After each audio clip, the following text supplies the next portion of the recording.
Welcome to the third class of the course Digital Technologies and Physical Change, how technology enables real, tangible innovations in heritage preservation. In the first class, on last Monday, we focused on the preservation and revitalization of industrial heritage in the Arctic. In the second class, 2 days ago, we explored advanced digitization and reconstruction approaches for fragmented artworks through the examples of the medieval altars in Venice and the choir of Santiago de Compostela. Today we'll travel south.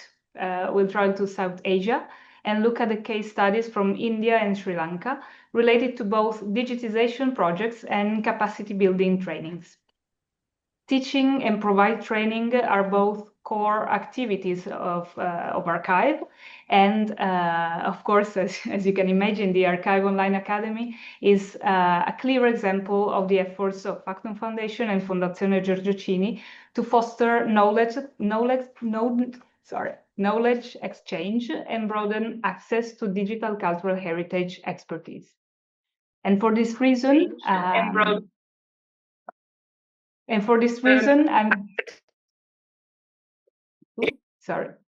background noises.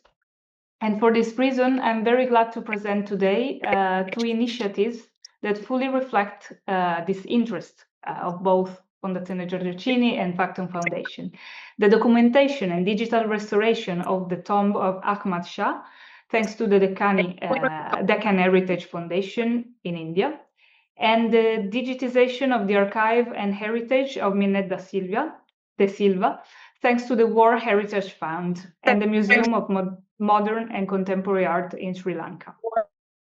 Closing the session, a focus on photogrammetry and LiDAR training for cultural heritage, in particular focusing on historical and modern built heritage.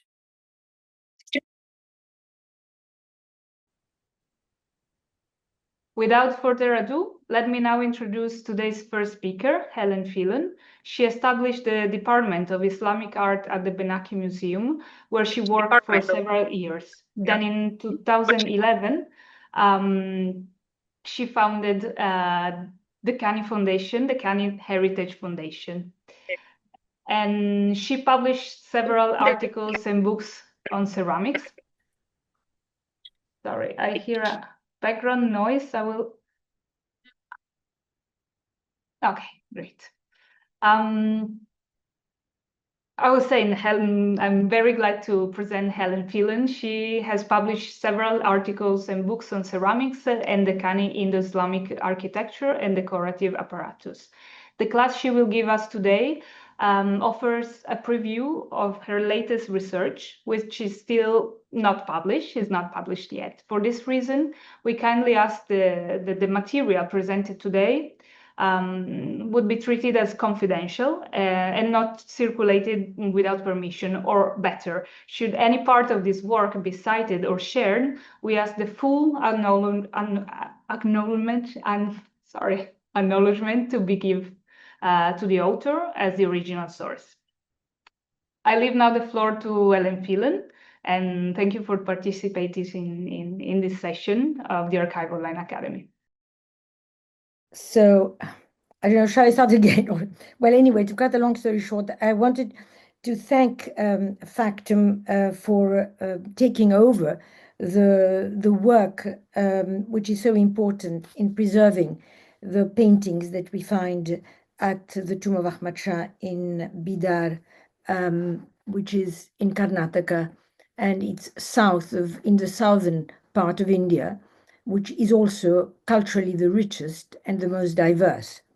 Let me say a few words about the DHF. The DHF was started in 2011, and amongst the first things we did was to start restoring water systems and water bodies, because this is going to be a constant concern in the years to come with droughts and problems with water, not just in India, but all over the world.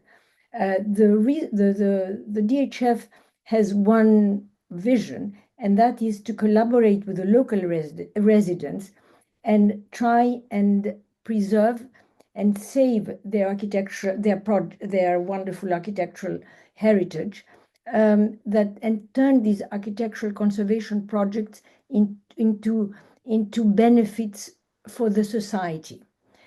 We publish informative books. We have already 14. We're going to have a new guidebook on specific sites, and we do not care whether it's Hindu, Buddhist, Jewish, Islamic, as long as it's part of history of the Deccan. What concerns us is the history of the Deccan and its amazing architectural examples. So we also organize webinars, and we've just started. This year will be the second year we are going to have the Decani Studies program, where we bring students from different universities in Indian universities, some of them private, like Ashoka University, and others we try and raise funds for people who can't afford it and take them to the different sites with a specialist to introduce them to the site and make them understand architecture, because architecture has to be lived. You can't understand architecture when you see it simply on a screen. So this last year was the first.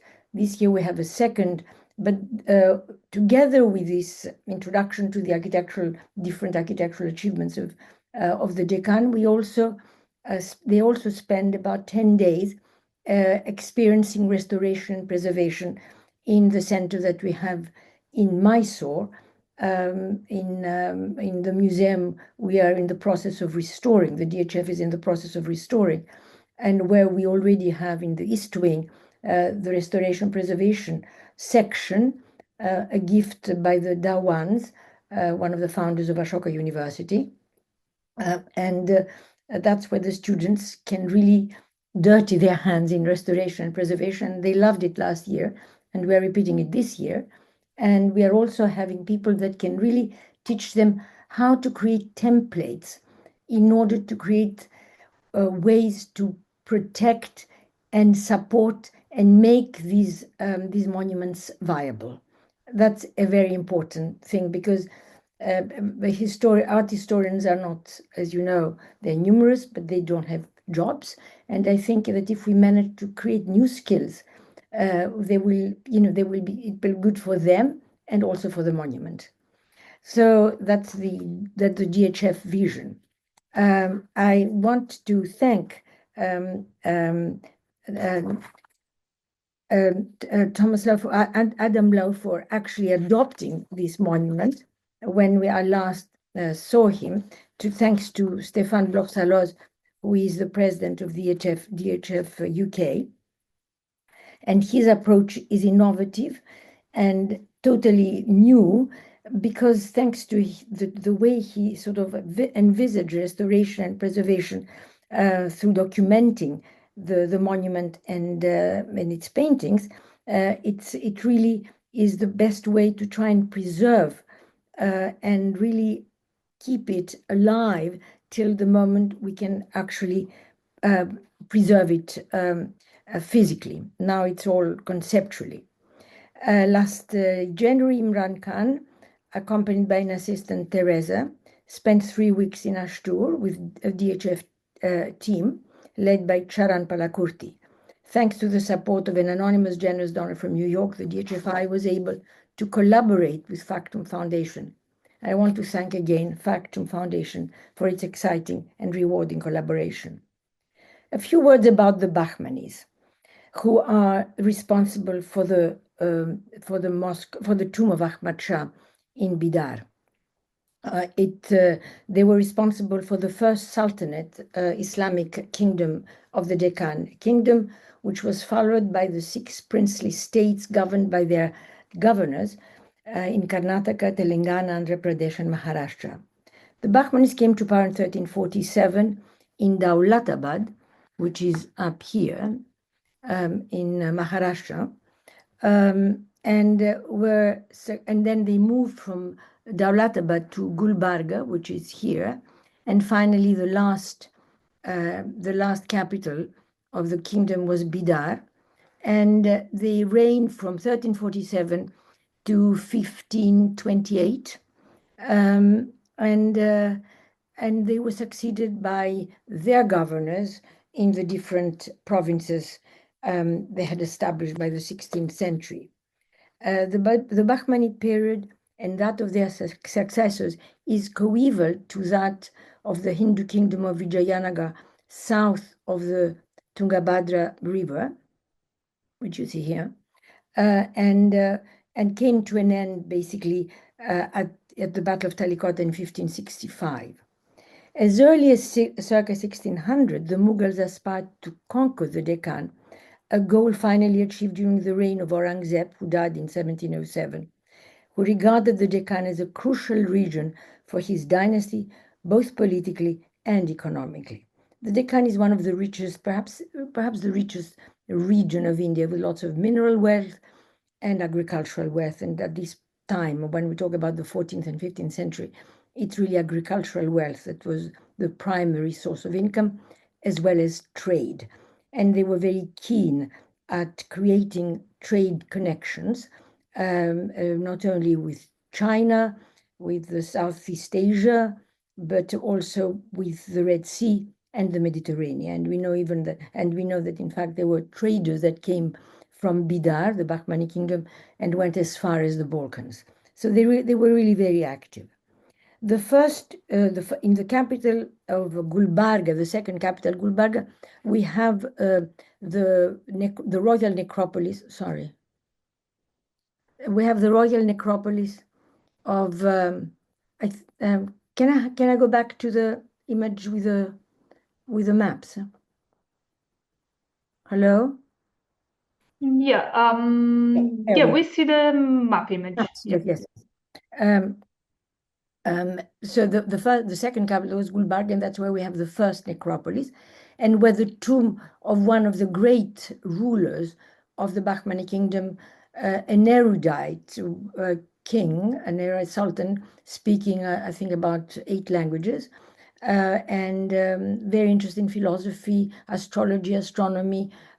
He read all sorts of philosophical texts, and his tomb is in Gulbarga, and he's the one who changes the whole scheme and the whole essence of the Bahmani kingdom. His brother Ahmad Shah is the one who moved the capital from Gulbarga to Bidar, and where he built his tomb, or rather, where a building he built to receive the Sufi he had adopted from Iran, to build the place where he would receive him and where he could have his mystical performances or meetings.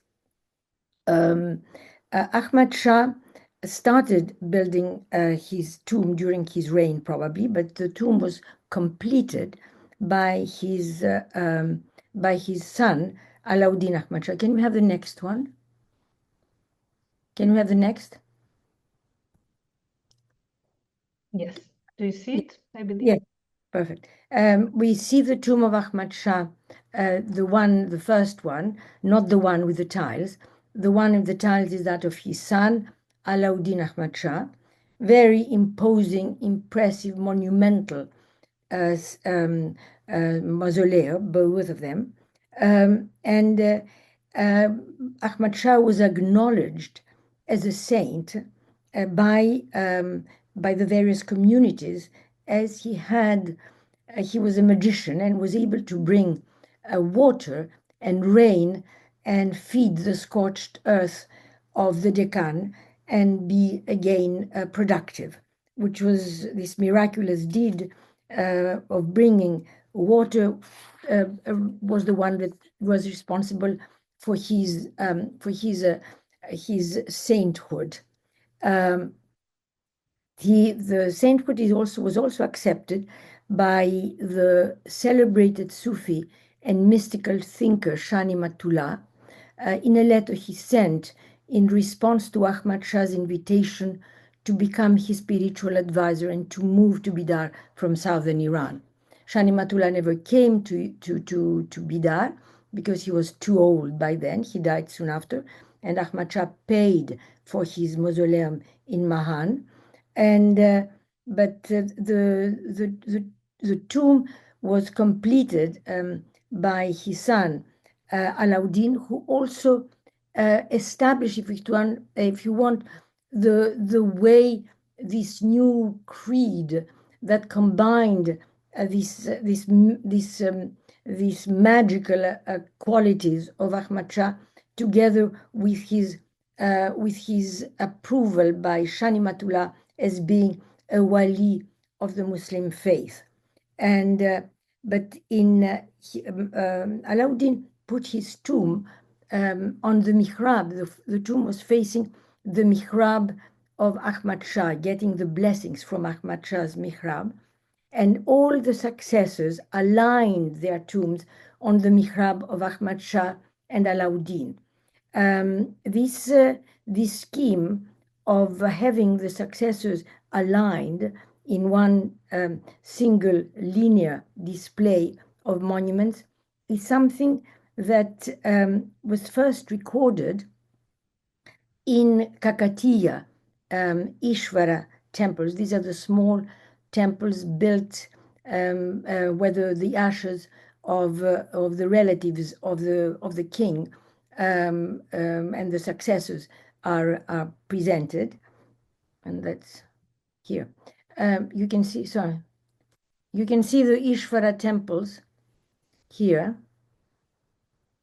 and here are the tombs of the Bahmani rulers. They are all aligned to the mihrab of Ahmad Shah. And this is in order to emphasize both continuity and at the same time, the blessing was now coming not from another Sufi, but by the Sufi Sultan or philosopher king, who was Ahmad Shah.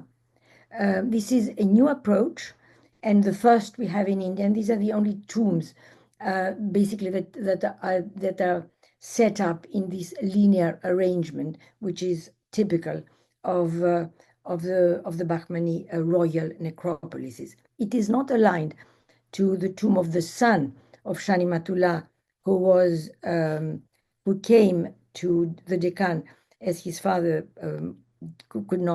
died, and his tomb was set on top of a hill overlooking the wonderful landscape of the tombs of the necropolis of the kings. But the two are unrelated.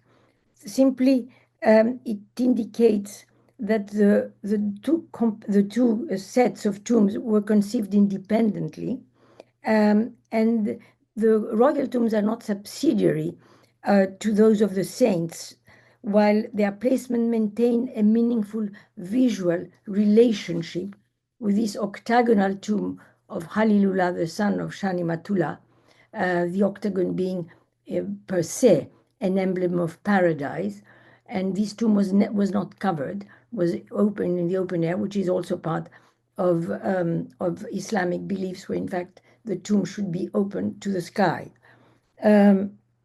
So these and all the descendants of Halilullah were buried around the octagonal tomb.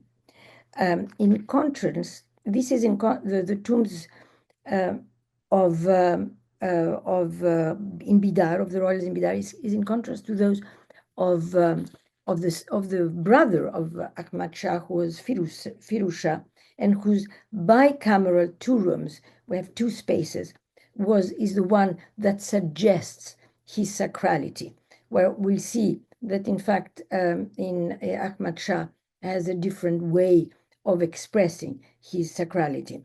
Here we have these two rooms, domed rooms. The eastern room, which you're looking, the one closest to you, is the one where the prayers would take place, and then you would move to the west domed space where the grave of Firuz Shah was. This is the first time that we have a twin-chambered mausoleum in India and in the Deccan in particular. And while we have quite a number of those in Central Asia, and they were very popular during the Timurid period. It is Firuz Shah was one of the, as I said, one of the great rulers of the Deccan, and the dome, which we'll see in a minute, was decorated with a series of themes, all of which combine local traditions or local visual themes with Islamic. And amongst these, and on the dome above his grave, we have we have inscribed the beautiful names of God, which are the attributes of God that man has to understand and assume, if you want, if he want to cross into a different altogether sphere of understanding. Here's the double tomb of Firuz Shah. This one here is the oratory, and here is the burial chamber. What is interesting is that the walls of the interior keep on moving. They are not straight.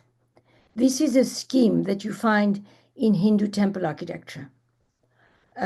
All the facades and the interior, they're always in motion. And that's what Firuz Shah tried to do in this. And actually, most Bahmani tombs tend to follow this scheme. Another introduction of Firuz Shah, which was then followed by all Muslim, all tombs belonging to both rulers and others. For instance, in Gulbarga, we have about 80 burials, 80 tombs. All of them are associated with water. And this is the first time where death and water come together in this in the tomb, in this burial space, where you had a restored Kakatiya water body with the tomb of Firuz Shah here, and his predecessors, not his successors. And on the opposite side here, on the north side of this water body, you have the tomb of Gezudaraz, who was a famous Sufi that came, a Shishti Sufi, who came from Delhi and settled in Gulbarga following the invitation of Firuz Shah. The two did not get on at all. But when Firuz Shah died, he designed his tomb, because everything is so special and so different from everything else that I can only think that he designed his tomb. And when Ahmad Shah built the tomb of Gezudaraz a year after the death of Firuz Shah, and before he moved the capital to Bidar, he copied all the interior decorations in the tomb of Firuz Shah, especially the one which is above the grave of Firuz Shah. And that's where we find, once again, the beautiful names of God, plus a number of other examples, which we'll see in a minute. And he built his tomb, and he started building his tomb in Bidar in the style and the majesty of that of Gezudaraz. And these are the two, one of the two, really huge mausolea with tremendous presence. And the tomb of Gezudaraz being, of course, something that is continuously visited, which is here, was continuously being redone and redecorated over the centuries. Here's again the tomb of Ahmad Shah. The only place we have a Quranic verse is on this gate, which is the north gate. We have from this is all inscribed, the throne room verse. And here is the inside of the dome of the tomb of Firuz Shah, and that is exactly what we find in the dome of Gezudaraz. The tomb of only in the 1950s, unfortunately, the descendant of Gezudaraz decided to redecorate the dome with shish mahal, with glass mosaic. and repeating the motifs, but also at the same time hiding the original. And therefore, what you see now is a very misty view of the original design, which nonetheless, you can see it was a copy of the designs that you see in the tomb of Firuzha, underscoring the ambiguity of their respective roles, Sufi Sultan within the kingdom and within their lifetimes. And that is why also their relations were so difficult and complicated. One aspired to be a sultan and the other aspired to be a Sufi sultan. But with Firuzha, his spiritual domain and his spiritual only appears in his tomb, while with Ahmad Shah, it is celebrated in his life. The facade of Ahmad Shah Wali, as well as its guldashtas or pinnacles that decorate these are the pinnacles and the ones here, have left the earlier traditions, which were really small copies of the Qutub Minar in Mehrauli, Delhi, but introduce square or octagonal towers with trabear techniques associated mostly with temple architecture. The extraordinary paintings that embellish its interior surfaces testify to the Bahmani's connection to the artistic and intellectual networks of the Islamic world in the 15th century. The signature of the master painter or responsible for the paintings is Shukrullah from Qazvin in northeast Iran, a place of regional importance that came under the sway of the main centers of Timurid art, Herat and Samarkand. And in Bidar, as well as in Gulbag, you had a great body of immigrants from Central Asia and from other parts of the Persianate world, because the Timur's conquest contributed to the moving of populations, and the Deccan was really the promised land. People could have a very good life, being traders, administrators, teachers, agriculturalists. The paintings that we see in this photograph by Martinelli are in vibrant colors where red dominates, and they cover all the walls. The canopy-like schema of various textiles ranging from copies of brocades to embroideries displays different themes and motifs from different cultural contexts to define three special entities: the walls, the zone of transition, and the dome. Here's the walls. The zone of transition is here. And then you have the dome, which we'll see in a minute.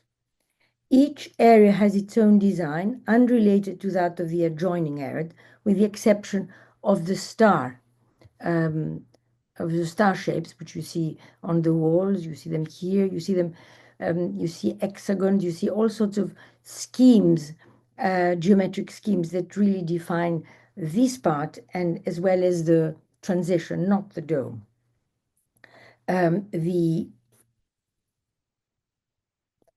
This is the dado, which connects the tomb of Ahmad Shah to and recalls the tiled dado of the Yesil Jami in Bursa, decorated by the masters from Tabriz, who assisted the artist Nakas Ali bin Ilyas in his painting. So there are different connections, as we'll soon discover. This tomb of Ahmad Shah takes us to the Ottoman Empire that was rising at about the same time as the Bahmanis were flourishing. It connects us to Central Asia.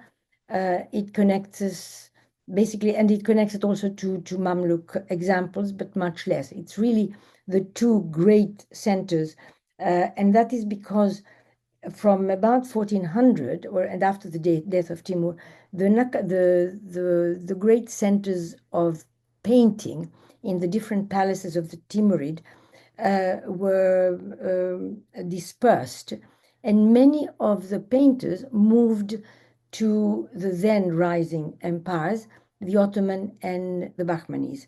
And we'll see parallels with this. I don't have examples of the parallels, and there's no time for that.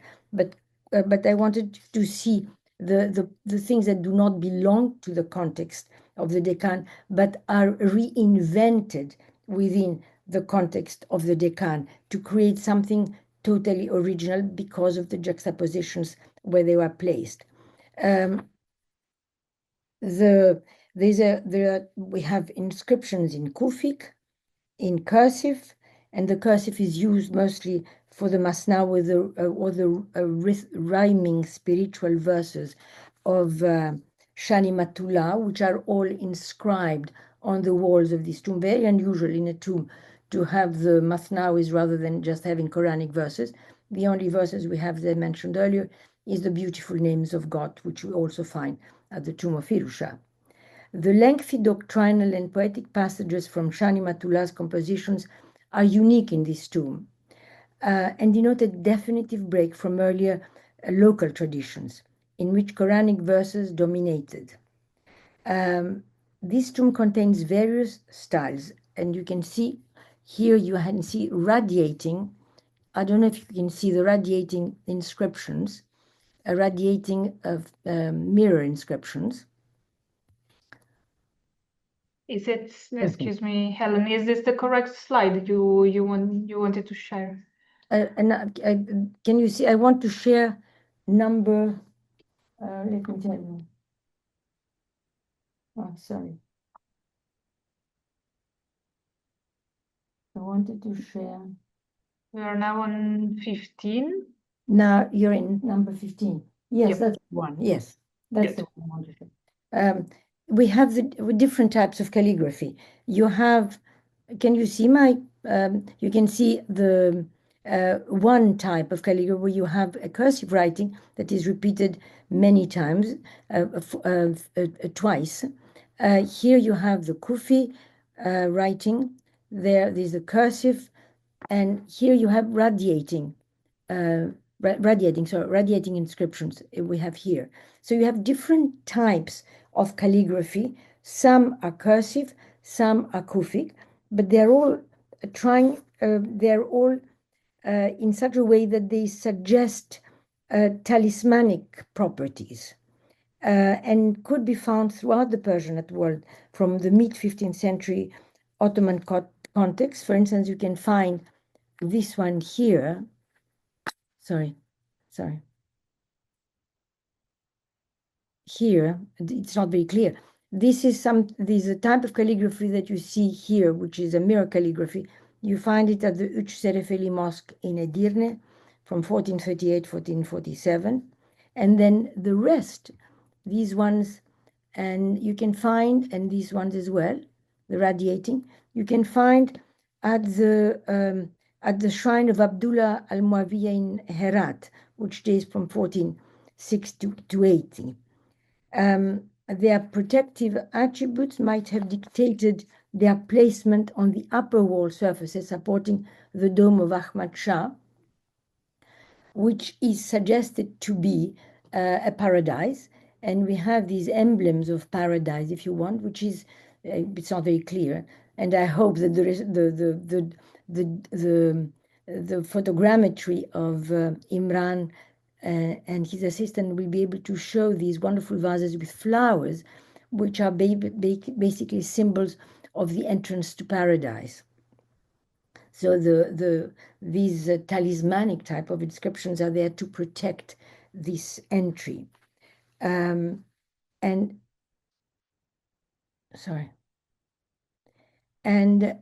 we've entered the dome, and the dome is very different from everything else. You don't see any geometric motifs, but you see these concentric circles which are inscribed with the genealogies of Ni'matullah and also some Shia benediction on the apex of the dome, arranged in a scheme in the apex of the dome. At the center of the dome, you see the repetition of the Aleph a number of times, 8 times, and in between you have these little flowerets. This Aleph at the apex of the dome highlights the foundational letter of the alphabet, symbol which is the Aleph, symbolizing the unity of oneness, singularity, and God's self-affirmation.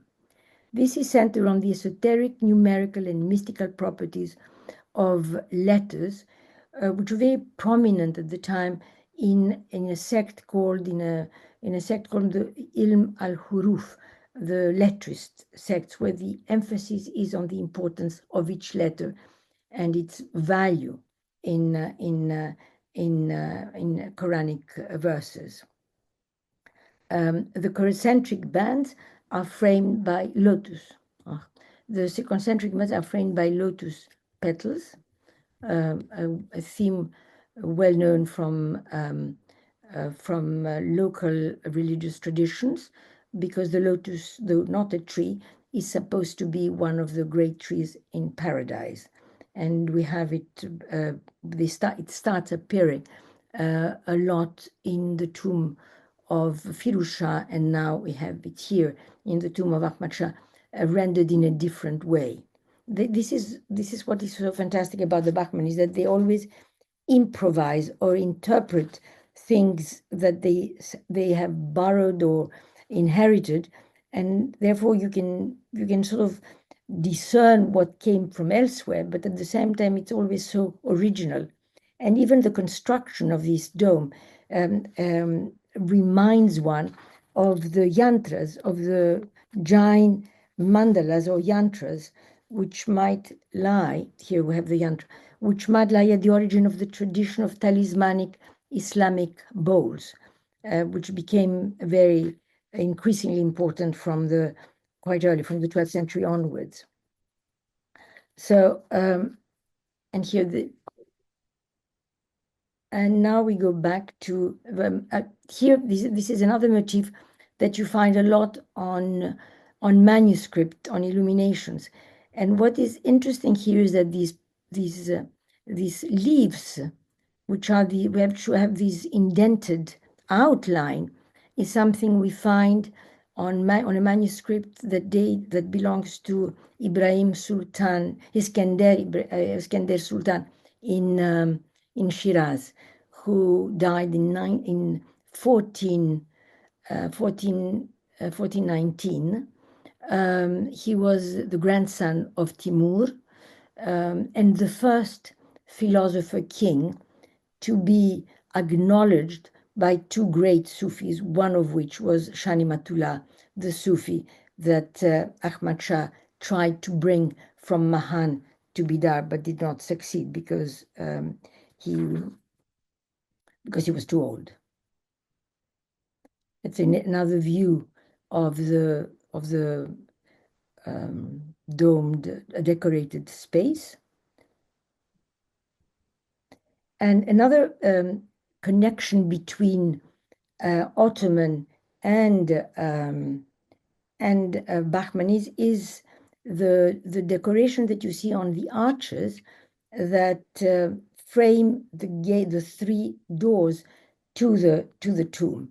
We see here a star-shaped motif, which we also find for the first time in a Quran that dates from the time of Mehmed the Conqueror, and suggesting that probably it is something that must have existed in the Kitab Khanes, in the studios, the royal studios in Central Asia.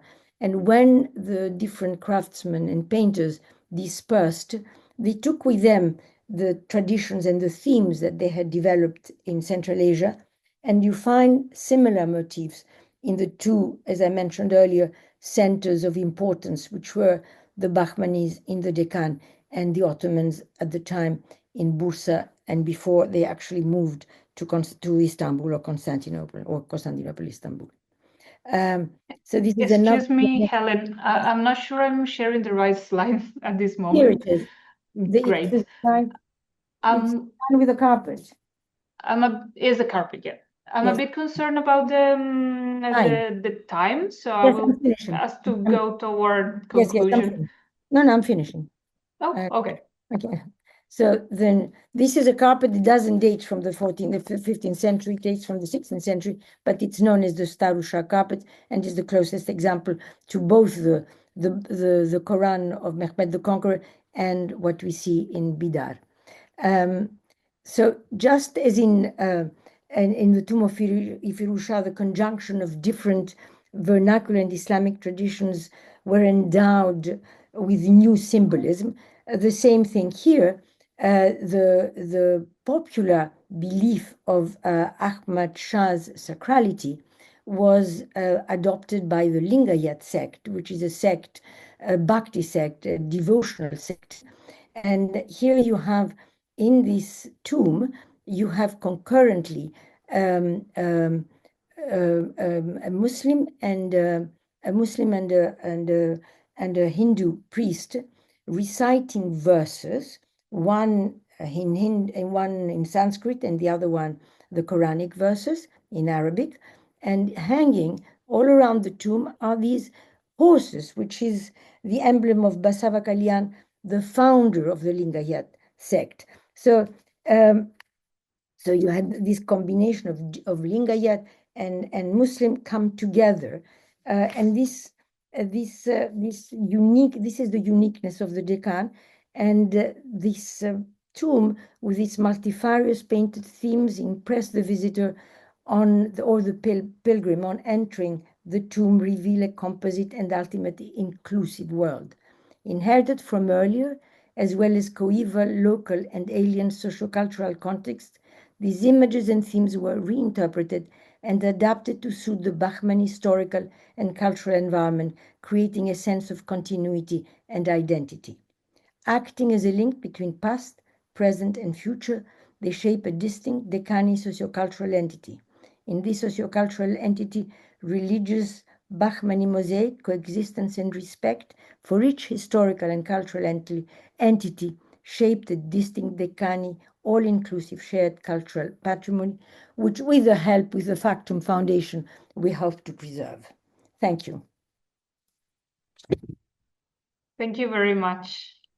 And thank you also for closing with this interesting note, highlighting the what you previous conversation we have with you, like dualism. Yes.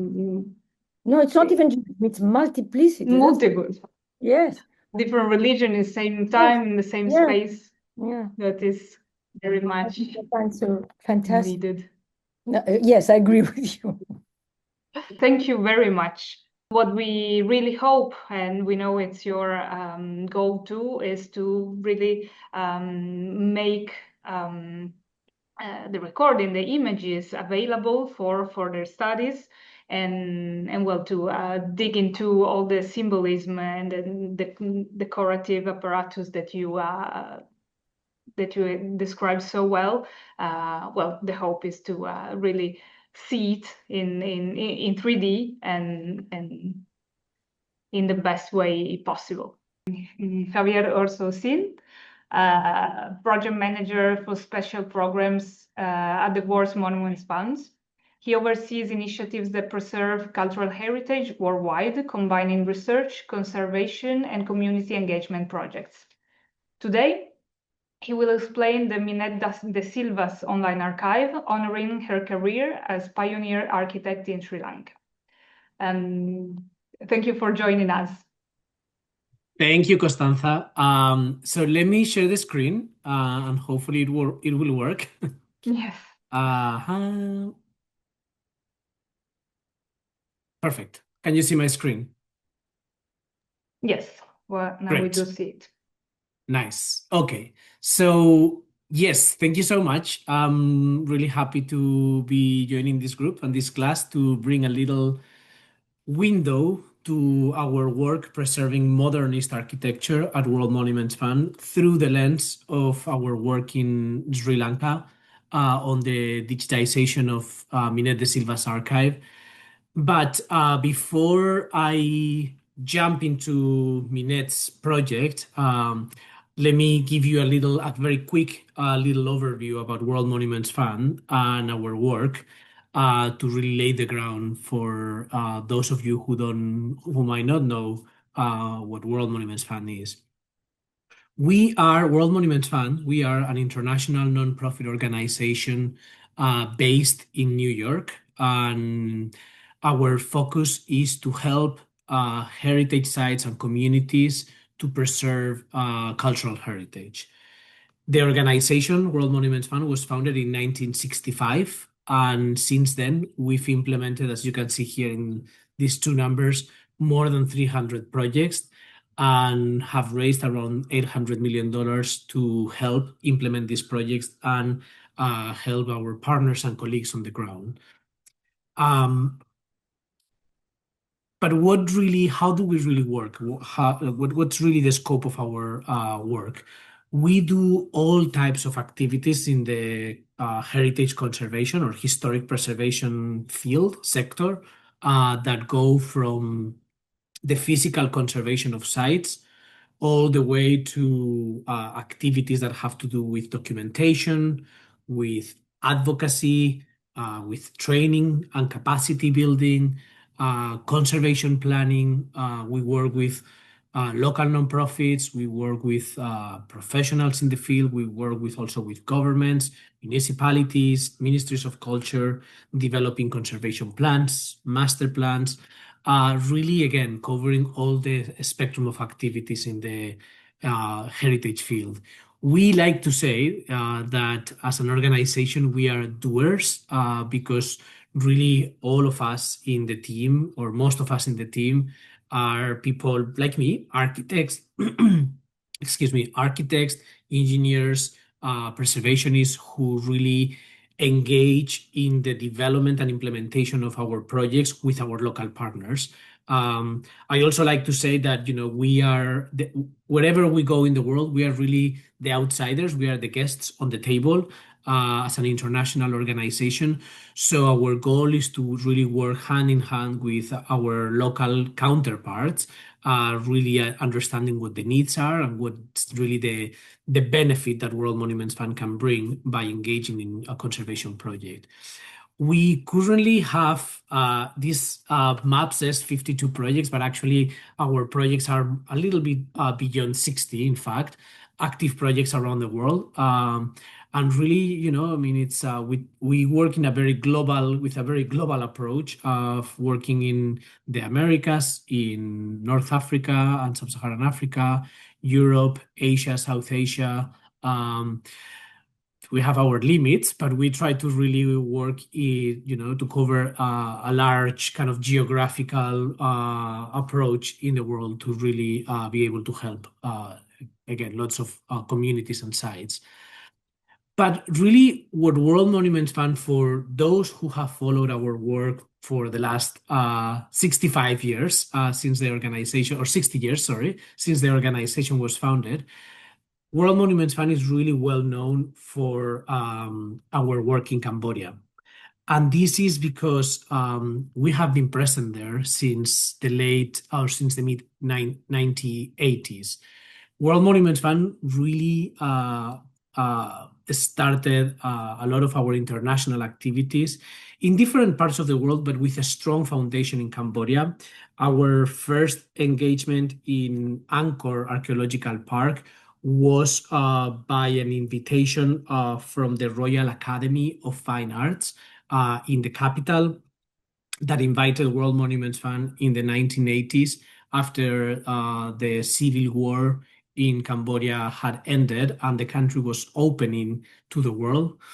At that time, we realized that there was a gap in knowledge, an entire generation of heritage professionals that had disappeared. Either they had left the country or they had been killed. So there was really a gap in the field to have an entire generation of professionals to take care of their own heritage. So at that time, again, we partnered with the Royal Academy of Fine Arts in Cambodia to try to fill that gap. So what we did was to select a group of students in the schools of architecture and archaeology in the Royal Academy and bring those students to Angkor Archaeological Park to really train them on documentation, on condition assessment, on really conservation skills and planning, and really spend months doing field work with the students all over Angkor Archaeological Park. Again, building that local capacity based on our experience, bringing international experts who could really transfer part of that knowledge to our local partners, and also really grounding that knowledge in the local traditions and local training in architecture and archaeology. What that resulted basically was that after many years of really building capacity, but also engaging a lot of conservation projects at different temples in Angkor Archaeological Park, we were able to restore sites like this. This is Phnom Baken, one of the temples in Angkor Wat, but doing that with very high standards and really following the processes and the methodologies that we typically follow, which started by first developing all the architectural drawings that didn't exist at the time, and then using those as the base to identify damages and prioritize conservation actions at those sites, so that we could go from these type of situations that the sites were facing to the full recovery and reconstruction and restoration of these sites, always following traditional craftsmanship methods, using local materials and local stones in this case, so that we could again really work on the recovery of these temples that had been affected by years of neglect, weather conditions, another type of climatic crisis. So here you can see some of the work that we've conducted over the years. And this is, just a photo of one of our teams, in fact, working in Phnom Baken. And this is a larger team because we actually continue working in Cambodia. We have continuously been working since the 1980s. And just a few years ago, we celebrated our 30th anniversary. So this is a photograph with part of our team working one of the sites. So that's what really a lot of people know about World Monuments Fund from, those years that again still continue working in Cambodia. But very few people, or sometimes not as many people as I wish, know about our work working with modernist architecture, the cultural heritage of the 20th century. But the reality is that World Monuments Fund in 2006, so it's been now 20 years, launched a program that really became our modernism program, but that started as an initiative called Modernism at Risk. This was an opportunity to really understand, especially after years receiving proposals and messages from colleagues in the field about needs for conservation at modernist sites in different corners of the world. And also threats of demolition, which is one of the biggest threats of modernist heritage, a type of heritage that is in some cases too young to be preserved, sometimes misunderstood or not appreciated. Sometimes for some people is a heritage or a type of architecture from our very recent past, so it's not considered historic enough or heritage enough. And also lack of expertise in terms of how to conserve new materials that emerged in the 20th century, like for instance, reinforced concrete, right? So in 2006, we launched our Modernism at Risk, and we basically took 6 sites around the world, which is the sites that you see here, places that include the ADGB trade union designed by Hannes Meyer in Germany, or the Conger Goodyear House designed by Edward Durrell Stone, the American architect that also designed the Kennedy Center that is these days very much in the news because of the changes that the current administration is leading in Washington, D.C. So And this helped us really understand, the needs and situations of these sites. But also, it provided a very narrow perspective because, if you see this group of sites, all of them are sites located either in the US or in Europe. So very recently, we did an assessment a few years ago of our work on modernism, and we realized that between 1965 and 2005, immediately before the Modernism at Risk initiative was launched, our work on modernism was very little and also very narrow, focused on North America and Europe mainly. So we tried to address that kind of gap, and really since 2019, so in the last 6 years, have been investing a lot of efforts and resources in really working or addressing modernism in a more global perspective, and really expanding not only our portfolio, but the narratives about what the modern movement and the international style meant around the world. And that has resulted in many more projects around the world. This is growing timidly, but it's still, it's in the process of expanding. And our goal has been to really, in the last few years, to work more in countries of the Global South, with projects implemented at places, for instance, like La Casa sobre el Arroyo in the city of Mar del Plata in Argentina, or a few projects in Sub-Saharan Africa at the Maison du Peuple in Ouagadougou in Burkina Faso, or Cinema Studio Namib in Angola, or also the Mosul Cultural Museum in Iraq that was destroyed by ISIS, the collection and part of the building years ago, a building that was designed by very important modernist Iraqi architect Mohammed Makiya. But also our project in Sri Lanka focused on the work and legacy of Minnette Da Silva. So that, is part of the mission where we are these days, to really interconnect the stories and the needs, the conservation needs of sites in the global north and sites in the global south, so that we can tell a richer narrative about modernist architecture of the 20th century, but also we can bring expertise and knowledge to the conservation and documentation of all these buildings. So today I'm going to tell you, I'm going to give you an overview of our work focused on Minnette Da Silva.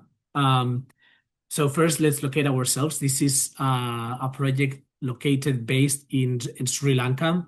And let's talk for a minute about Minnette Da Silva.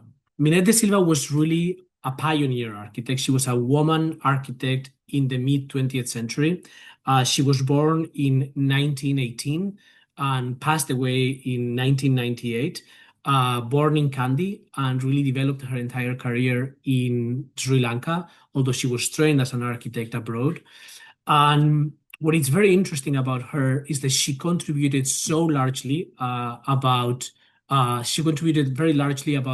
the field of architecture, and really bringing a lot of the modernist ideas that were being discussed, kind of globally to Sri Lanka, and she was able to kind of ground those ideas into the local knowledge, expertise, climate, economy, materials, construction methods. So we could say that she was really, she has the merit of being the first of many, or to hold the title of first of for many things, including being the first woman to be trained as an architect in Sri Lanka, which is not a minor thing. She was also the first Asian representative at the International Congress of Modern Architecture, SIAM, in 1947. And in fact, you can see Minnette here, seated here with the group, alongside other architects that you might recognize because they have been more recognized in the narrative of modernist architecture, such as Walter Gropius or Le Corbusier, José Luis Sert. But Minnette Da Silva was also part of that group and those discussions, even though sometimes was not fully that recognized in her own country. But what is really interesting about her and her work is how she translated and adapted the new materials that emerged during the 20th century and the rational ideas of the international style into her own designs in Sri Lanka, developing both single houses as well as housing developments, both in Kandy and Colombo. But always grounding again those designs and materialities and adaptation to the local climate and local knowledge. And through houses like, for instance, the Pieris House 1 in Colombo, or Pieris House 2, which I will speak in a little bit. And really, she was the person in the region that developed the idea of regional modernism, which is, as I mentioned already, the idea of grounding the theories and philosophies of the international style and the modern movement into the local climate of Sri Lanka, the local materials and craftsmanship, the economy, the construction methods. So, quite a very important idea, and something that nowadays, in fact, there is a big focus on the approach of tropical modernism and regional modernism. But she was the pioneer architect at the time that developed those ideas when they were not as trendy as they are today. But she also approached all her projects, particularly those that were public commissions for public housing, on participatory design. Again, this is something that nowadays, those of us who work in planning, architecture, preservation, these are concepts that are very established and everyone recognizes as kind of the approach to work with communities in a very inclusive and bottom-up way, by bringing multiple stakeholders, multiple voices, community members, future owners, to understand what are their needs, aspirations, dreams, and really kind of grab all that information and encapsulate it into a design proposal, right? Well, that is today a very common practice, but it wasn't at the time. And she was also following those principles in her design. And we can see that in many projects in Colombo and Kandy. The challenge that we find and kind of the entry point for World Monuments Fund to work on Minnette Da Silva was that while she was a pioneer in bringing all these ideas and these design concepts to her work across the country, because she was never fully recognized and she was not, and her buildings aren't, really listed or landmarked in any ways. A lot of her buildings, like for instance, this one here that you see, the Karanuratna house, which was her first building design. And in fact, a lot of people claim that it was the first modernist building in Sri Lanka. Today sit abandoned and neglected and in really bad conditions. And this is a photograph of how the building was when it was first designed and inhabited, and how the building actually looks today. And we were able to conduct a site visit a few months ago and take these photographs firsthand. So this is really a reality. But also, another photograph of the same house, when it was in use, and what it looks like today. Again, this is the result of years of neglect and really abandonment, but also the result of lack of awareness about who Minnette Da Silva is and the importance of her work and ideas and buildings, which results in really abandonment and really no one doing much to preserve these buildings. So in this context, World Monuments Fund, a few years ago, when we were having discussions about supporting a project around the figure of Minnette Da Silva, we did kind of like an analysis, a landscape analysis and assessment on why is this happening. And we realized that it's because there's a huge lack of documentation about Minnette Da Silva. There's a growing interest now, on the other hand. For the last 3-4 years, there have been a few scholars researching and writing about her work, but it's very, very recent. And in comparison to other architects, for instance, in her own country, such as, for instance, Geoffrey Bawa, there is a big lack of documentation about her work. There is also a lack of research. There isn't a lot of papers, research or publications, books that really focus on her work and ideas. And that has resulted in a huge lack of awareness. A lot of people don't know who Minnette Da Silva was. Again, that is changing now, and there are a number of scholars in Sri Lanka and abroad that are focusing more on her work. but it's again very recent. Nothing compared to other architects that have been a major focus of research for decades. So then we wonder, what can we do at World Monuments Fund to fill this gap and help, bring more awareness and raise more awareness about her work, and also preserve her buildings and ideas and legacy. So we developed the Minnette Da Silva project that really focused first on developing an online archive about her work. And this was really based on first identifying where her archives were, because her archives have never been digitized. In fact, a lot of people told us that they had completely disappeared. So the first goal was to develop this online archive, was to actually identify where her original archives were, and then do all the digital documentation of that archive. And then along the way, build local capacity with our partners and other professionals locally in the country, and make sure that all that work was disseminated broadly, so that this wouldn't be something that we do it and then stays in someone's drawer, but actually something that everyone has access to. So again, the first step was to identify the physical archive, which we did, and I'll show you some photographs in a minute. But once we identified that archive, the objective was to protect it, to catalog it, and to digitize it, again, to create that online archive. But then to also do a kind of mapping exercise to identify all the buildings that she designed, those that are still standing and those that have disappeared, and to do that through, then to do some deeper documentation of those buildings through photogrammetry, but also using GIS mapping to geolocate all these buildings, again, even those that have disappeared already, and create an online database with all this material.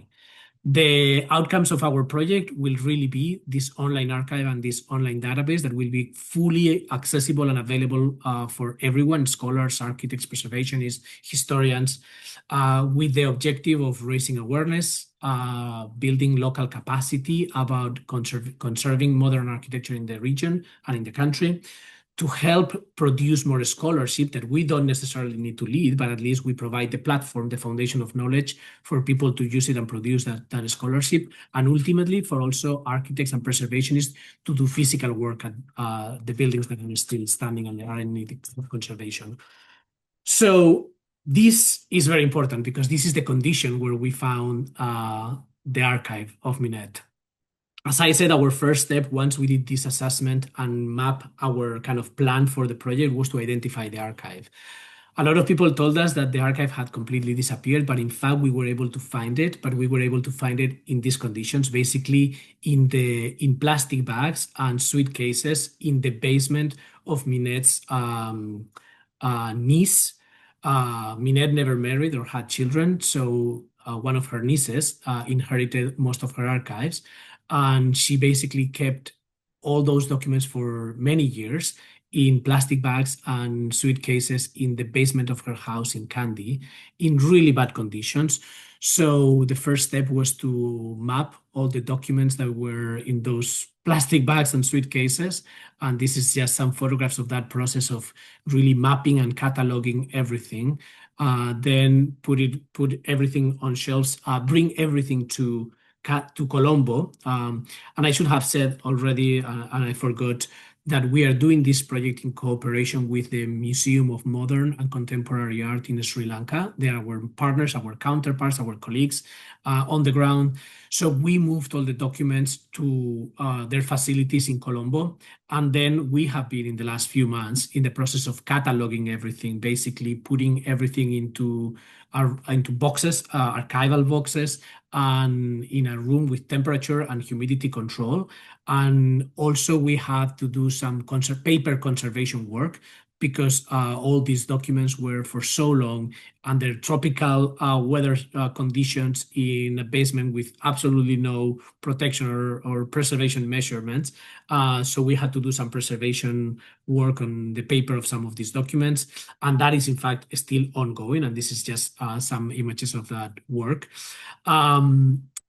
And then, recently, and I think this will be a good transition into the next presentation, perhaps by Imran, last November, we conducted a workshop that also was looking at the bigger scale. We were looking at the archives and how to protect the paper and how to digitize and catalog all these materials, but we also want to look at her buildings. So last year we conducted a workshop focused on two really components. One, the documentation and photogrammetry of Minnette's buildings, and we used Pierre's house too as our kind of case study pilot project. And Imran Khan from the Factum Art Artec came with us to conduct the workshop and to lead the workshop as really the expert in the field. While we were working with the participants in the workshop on the bigger documentation and assessment of the urban fabric where this site sits, excuse me. Our goal is to always look at these sites through multiple scales, and in this case we are doing it through the scale of even the conservation of the paper, but also the building and then the urban fabric and the historic fabric with this building sit. But just again to connect with probably Imran's presentation after mine, we had a very productive workshop. The idea was to use this site as a case study to understand what we need to digitize and really have a model of these buildings that in some cases the original architectural drawings have disappeared. We are in the process of cataloging all the archive documents, so we'll see what are the gaps in terms of documentation of these original buildings. But for those buildings where there is no architectural documentation, really.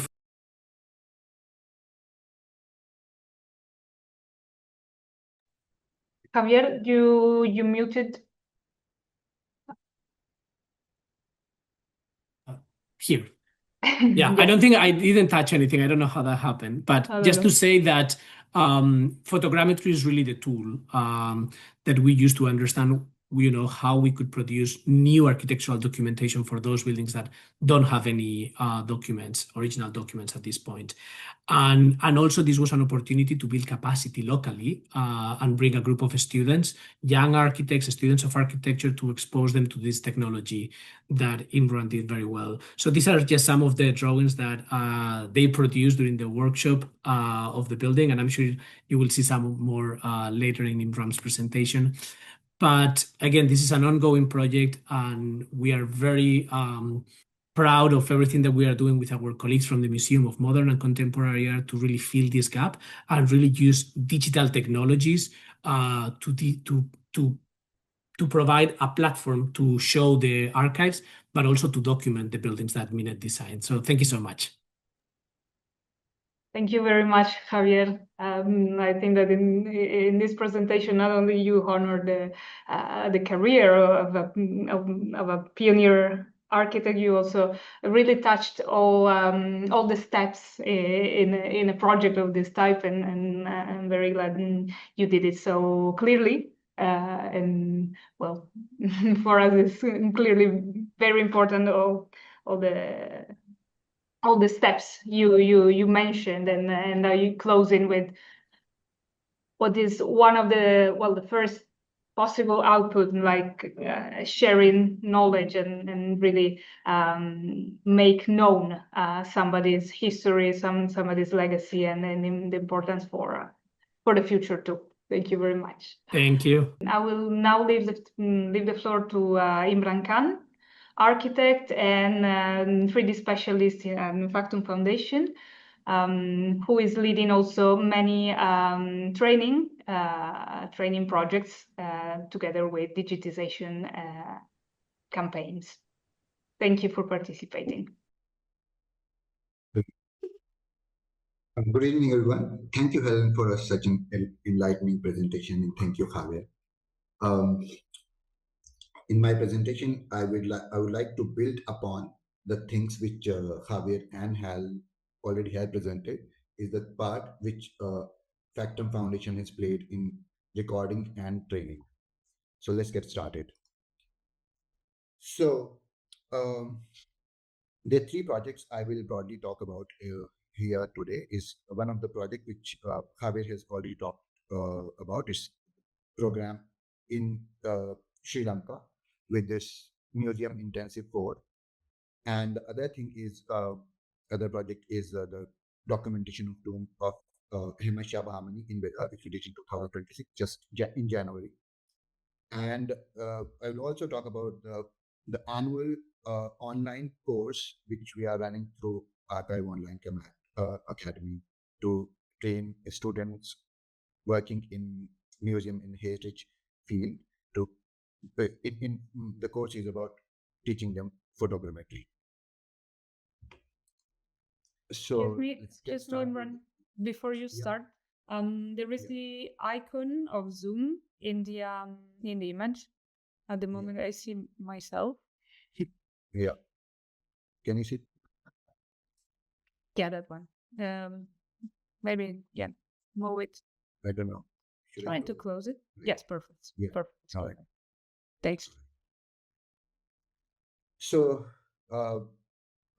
Factum Foundation collaborated with the World Monument Fund to do this project, and the part which Factum Foundation played was to train the participants. Mostly, they were all from Sri Lanka.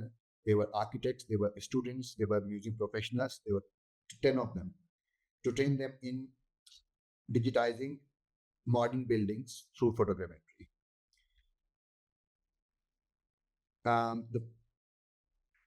The building which we chose was from the architect Minnette Da Silva. Javier had also already mentioned about the archive World Monument World has been building for Minnette Da Silva. So this recording, this one of the building was the part of this larger project. So the technologies which we used and also the students were trained were, one of the technologies is LiDAR scanner. LiDAR scanner is basically a kind of electronic instrument which emits laser light to record the points of the surface when it hits. And it does those points like in every second. It records multiple, like millions of points. And all these points have coordinates.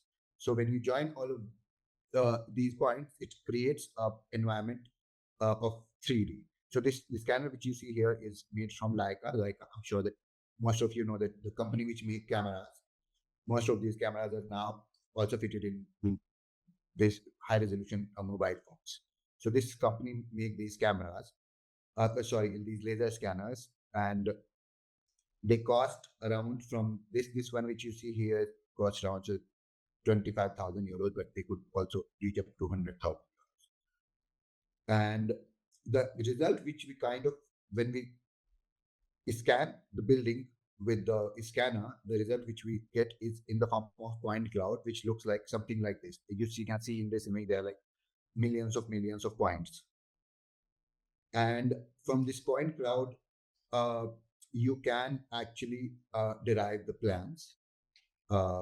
They are very precise, as accurate as, in millimeters, like 1 to 2 millimeter accuracy, but also depending on the quality of laser scanner you are using, also depending at what distance you are recording the building. Laser scanner are especially used, I would say, to record modern buildings. If you compare this technology with photogrammetry, because most of the photogrammetry is based on feature detection. What does it mean by feature detection? Feature detection is basically if any surface has some kind of feature, then photogrammetry is good for that. For example, all the historic buildings made from stone, or they have kind of some damage to it, or they are not too very plain, they are good to do with photogrammetry. But most of the modern buildings which are completely painted in white and have very flat surface, they are not, photogrammetry is not like the right solution to do that. In that case, I would say that laser scanners are the best. Also, they are kind of comes in the category of passive sensors. That means that they don't need external energy source. What do you mean by energy source? External energy source means that for the example, for photogrammetry, you need cameras. For camera, you need light. So you cannot take a photograph if the place is dark. But LiDAR scanner does not need any light. If the room is completely dark, you can still use LiDAR scanner. For the software which lidar scanners uses are mostly made by the companies who produces the scanner. For example, Leica has its own software that's called Cyclone Register. If you use Faro scanner, Faro is another American company. They use another software that's called Faro C.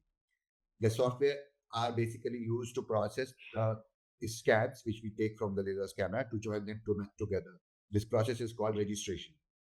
And then we export this registered data, which is in the form of point cloud, to use it in other softwares, like CAD or 3D software like Unreal Engine, these, that, and other, so that you can visualize them in different forms. So this is the kind of plan which was extracted from the point cloud, which was recorded with the laser scanner. And you can also derive sections with very, very great accuracy. Like imagine, I mean, this, and also one of the biggest advantage of laser scanner is that it's portable, very small, and they're very fast. So this whole building took, I think, 1 day just to scan. Imagine if you have to do it manually, and there's no other way like to actually very precisely document like the curves or the things which like the curvature which is happening on the roof and the slopes, other than the technology. Like I think manually you can do it, but it is very, very difficult. And the other technology which we use is photogrammetry. Photogrammetry is basically the technology to create the models from photographs. So all the pyramids which you see here, these white pyramids, they are the location of the photo. We used a combination of digital cameras, DSLR cameras, and a drone to record this. So all these flying components which you see here, these lights, they are the camera positions of the drone, and everything which is on the ground floor, they are the cameras, camera shots taken from with the DSLR camera. All this data set is merged along with the laser scanning data.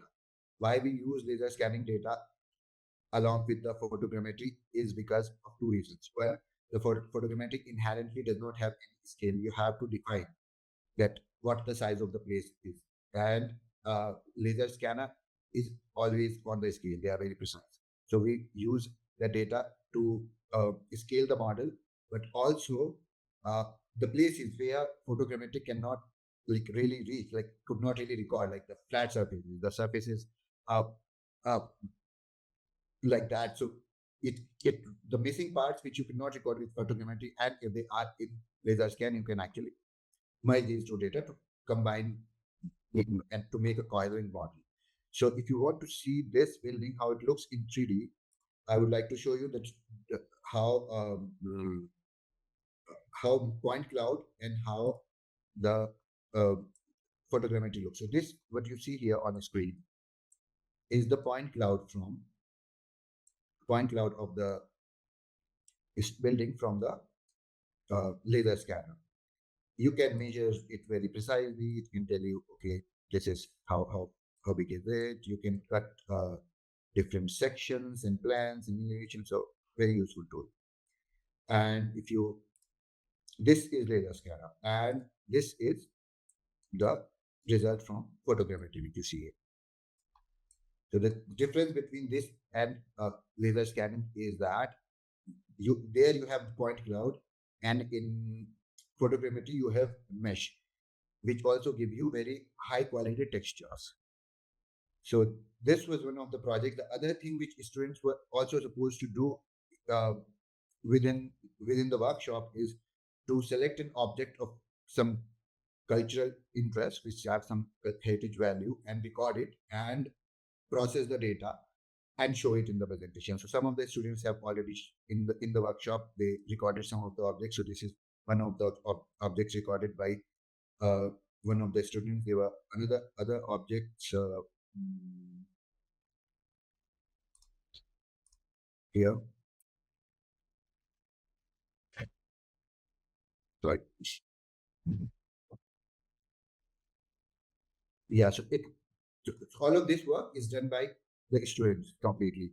Which include that they learned how to take the photos, what camera settings to use, decide for what objects, what are the best light they should use, how to process the data, how to export the data, and how to publish it, and how to use that published data for study and analysis. So this project finishes here. Then we are doing another project. I talk about another project, which was the digital documentation of amateur harmony. Helen has already talked about this project. It's huge buildings. The size of this building is almost the length and width is 26 meter by 26 meter, 26 to 27 somehow. This size, and the height from top to bottom is 35 meters. So quite big. The challenge was here to, okay, outside you can record with the drone. They are pretty advanced nowadays, but the inside was bigger challenge because it's very dark inside.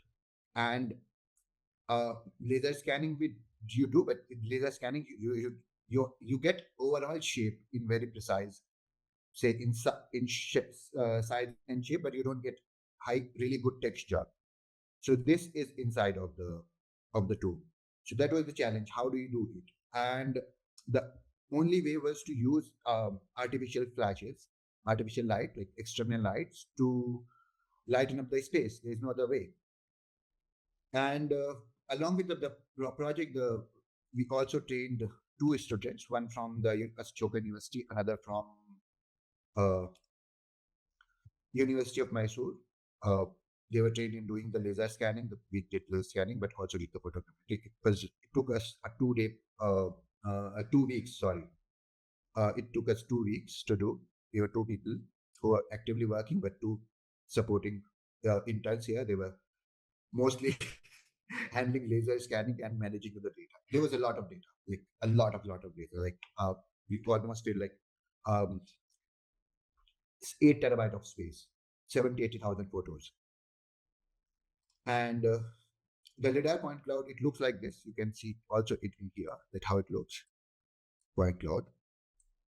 You can use this tool to measure the distances. You can change, you can go in, navigate it, and you can import this data also in other software like CAD, or if you want to do any kind of animation in Unreal Engine, also you can import this data. You can change the colors, like these are original colors from the scanner. So this is how it looks. All right. And we did it with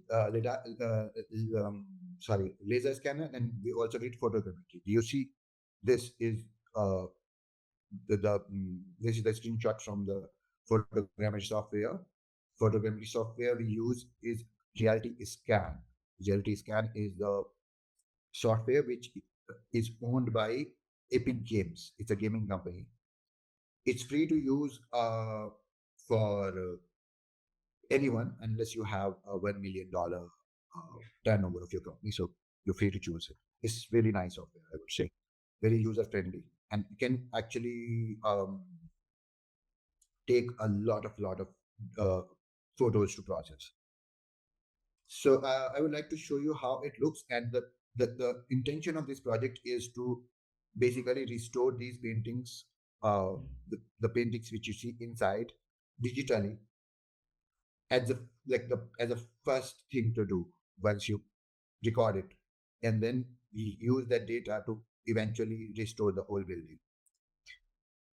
So this is the building, which looks like this here. Outside was recorded with the drone, and the whole building was recorded with laser scanner, and inside was recorded with a mirrorless camera, mirrorless or DSLR camera. So this is how it looks from inside, as you can see. And this is probably one of the only building in the whole world which has been recorded. I mean, that's what I think, because I've not seen anything like that, which has been recorded at such a high resolution anywhere in the world. at that of a such large building as a one model. That's what I'm saying. That's what I mean. Recording small patches at high resolution is not something which is not a difficult task, but recording something which 70,000-80,000 images at such a high resolution is something very, very difficult. It's not easy. I can show you that we did also one of the parts to do the digital restoration. This is how it looks right now, the walls, and this is the resolution at which this building was recorded. Right, so in pretty sad situation of the whole wall painting, this is so we tried to do digital restoration of one part of this wall, and this is how it looks. It's manual work mostly. It takes a lot of time, but I think this is the right approach to do it. So you can compare it with how it looks before and how it looks after the restoration. There is also like synchronous view where you can see two things simultaneously.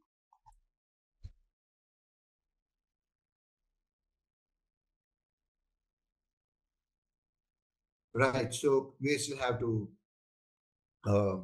finish the digital restoration of the whole project yet. And the third, this is finished here. Now, the third project I would like to talk about the online course, which we have been doing for last 3 years. This year is not announced yet. It's gonna come in next month. It's an online course for heritage enthusiasts, the people who want to learn photogrammetry. Every year we get almost 300 applications, and we train like almost 10 people every year, especially focused on the low-income countries where the affordable, high quality education is not something really available, and mostly focus on the students of students who are studying the museum studies, heritage studies, architecture, and conservation. It's a 6 weeks course, which means like, I mean, personally, I think it should be like 80 hours, but it would be a lot of time. I usually don't stay here for such a long time.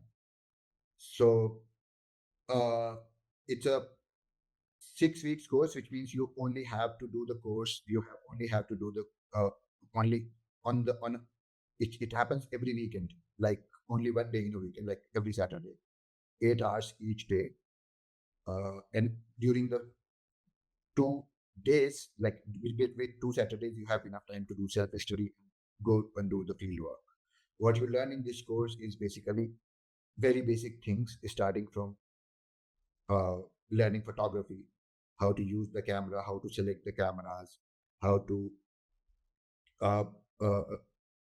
select the object and what camera settings you should use for different objects, what lights you should use, how to control the colors of the object. Then you learn about the latest laser scanning a little bit. You learn about different kind of photogrammetry equipment you will need in a lab. You will learn about different kind of resolutions you need to decide when you record any object. For example, if you record a building, you probably won't need very high detail. And if you record a coin, which is very small, probably then you need very, very, very high detail because it's just too small. Larger objects you will view from a distance. Smaller objects you will view from very close distance. So in that sense, the resolution of your recording would change, and that would eventually change your approach to like how many photos you should take, which equipment you should use. Then you learn how to also process the data. You learn how to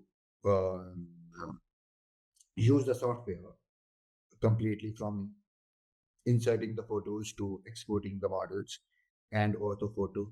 Orthophotos are really important output I can show you one of the ortho photos which I've just exported from the tomb of Hamisha Harmony.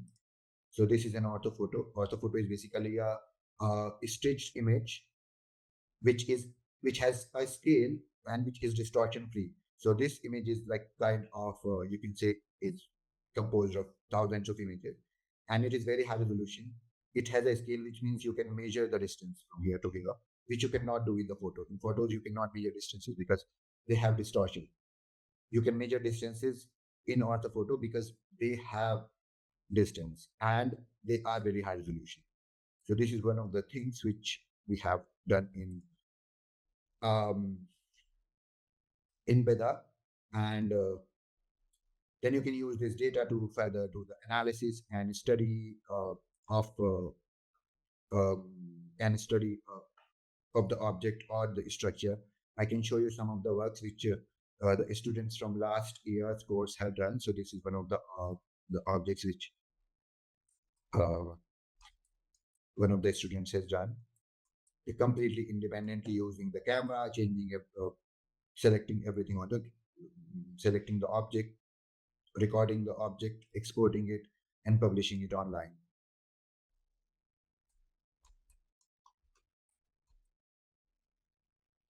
So these are some of the there are people from mostly from South Asian and I would say South Asian countries and Asian this year. But this year we will try to open the course for like worldwide. The only challenge which I find it, if you have anyone joining from America, then the person has to wake up at 3 o'clock in the morning, which I don't think is very efficient. So in that case, I think we have to think about it how to. Thank you so much. Now we'll take the questions. Thank you, Imran, so much.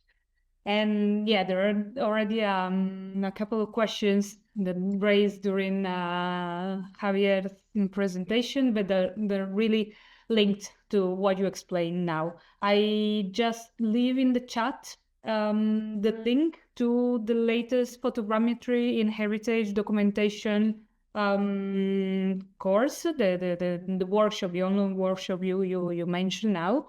And well, and the recordings of this course are all online now. If you visit the link and put in the chat, you'll see the recording. So if you want to get to know more about photogrammetry, now you have that away. This is the link of the previous course. This year's course has not been announced yet, so it will be like on website in next one. Correct. Thank you for the precision. This is to review the previous course. The class is already done. And yeah, there were a couple of questions more related with Javier's presentation. For example, one about the restoration technique you showed. You shown during the on the archival documents on the papers. So I would like to know more about putting. I'm not sure about the pronunciation of the restoring technique. What kind of technique of cleaning is it, or what kind of cleansing agent I think using with putty, if you are aware of? Yes. Well, that's a really good question. I'm not an expert on paper conservation. Basically, what we've done with this project is to really my role with my colleagues from the Museum of Modern and Contemporary Art has been to really define all the needs and then address those needs with specific experts who have that type of knowledge, right? So for the paper conservation, we actually brought a paper conservation expert from the UK who conducted a workshop on paper conservation using the actual documents from Minette's archives. And I cannot really, and I see that there is another question here, but I cannot really tell, the specific techniques that we use because I'm really not an expert on that front. I can maybe later provide the contact of, the people that we've been working with on that on that type of work. But just like we did, for instance, on photogrammetry. I am also not an expert on photogrammetry, and that's why we relied on Factum Foundation and Imran to come with us and conduct the other workshop that we conducted on photogrammetry at Pierre's house too. So really the role that we play in these types of projects is to really, we are the kind of overall project managers, and in a way we are the conductors, let's say, to bring all these different experts that in other cases we need experts on earthen architecture or wooden construction, and we bring those experts with us to really address those technical issues and conduct the training programs, etc. But in this case, for instance, and I think someone was asking also about how we share the 3D models, and I think I can just address that question since I'm speaking, to say that what we are basically going to do is to build an online archive that will have all the documents digitized and accessible for everyone. But we are also going to have in that online archive, and we are in fact in the process of defining the kind of the back end of that platform, how it's going to work, to have all the materials in terms of all the maps or mapping of Minnette sites. We'll also have some of the 3D models and the images that we'll produce for the sites that we have documented, because unfortunately we are unable to document all the sites with so much depth. Pierre's house too was really our pilot project, our entry point, hopefully something that we can continue replicating. But that information will also live in the archive. And also, quite honestly, we want to use the archive also as a way to tell a story about Minnette Da Silva. We want to really follow all the standards and kind of approaches on our online archives and archiving materials. But also we want to make sure that the platform, the website, is also a place where people who aren't necessarily historians or architects or preservationists can go and just learn about Minnette Da Silva in a more digestible way. So using storytelling. And we're in the process of defining all these kind of parameters for the platform.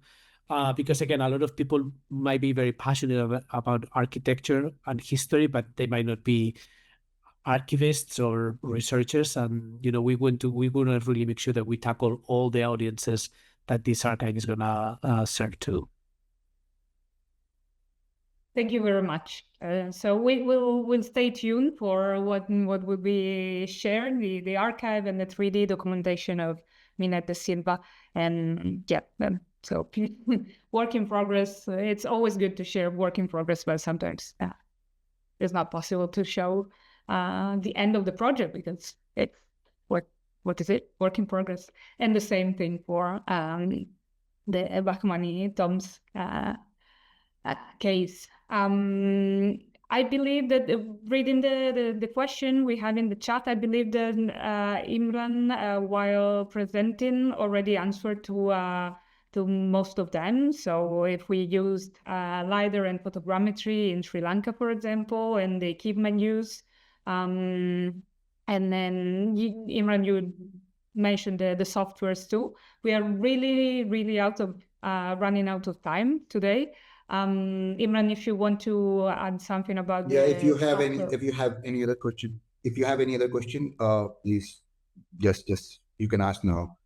I think I have already talked about that we use laser scanner in photogrammetry both, and yes, a UAV and DSLR software reality scan. Leaving.